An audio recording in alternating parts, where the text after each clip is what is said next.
A Lesson in Grace by Lisa Rankin, published in Psychology Today. Someone hurt you and you're holding a grudge. You feel a well-deserved sense of righteous indignation. You're in the right. That someone was wrong. You have every right to feel the way you do. Anyone who heard the story would take your side. Maybe she abandoned you. Perhaps he betrayed you. She broke your heart. He withdrew love. She beat you up. He failed to protect you. There are countless ways people can hurt us. Not one of us is immune. And it is only natural that we build walls to protect our broken hearts. But when we let our hearts get tainted with resentment, we impede the flow of our love out of our hearts and poison our inner space, resulting not only in damage to our relationships, but also illness in the body. Forgiveness as medicine. Every time you think about someone who has wronged you, the amygdala in your lizard brain lights up and activates your fight or flight response, stimulating your adrenal glands to pump out cortisol and triggering your sympathetic nervous system to go into overdrive.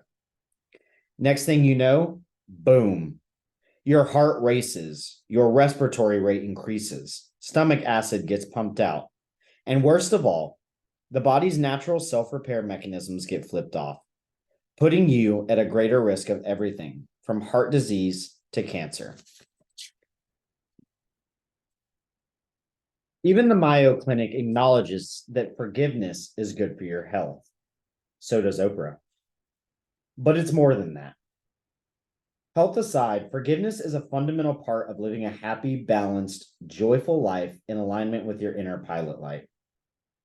If you believe in quantum entanglement like I do, then you know that every time you spew negative thoughts at someone, they land back on you.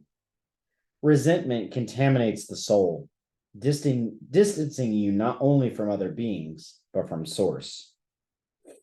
Forgiveness, on the other hand, is an offering of grace.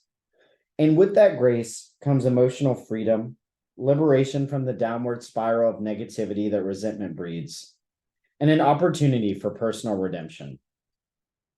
Take a chance. Maybe he doesn't deserve it. Maybe she's unrepentant.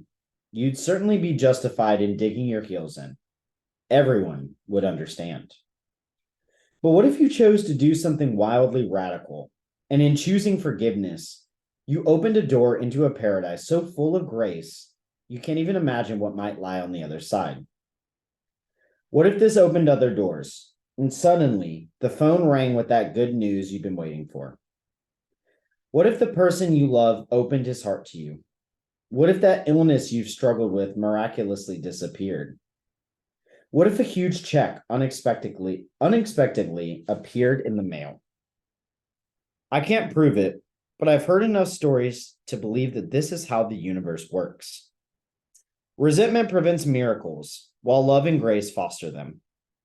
And when you're operating from a place of radical love, molecules rearrange themselves, time and space reconfigure, tumors disappear, miracles happen.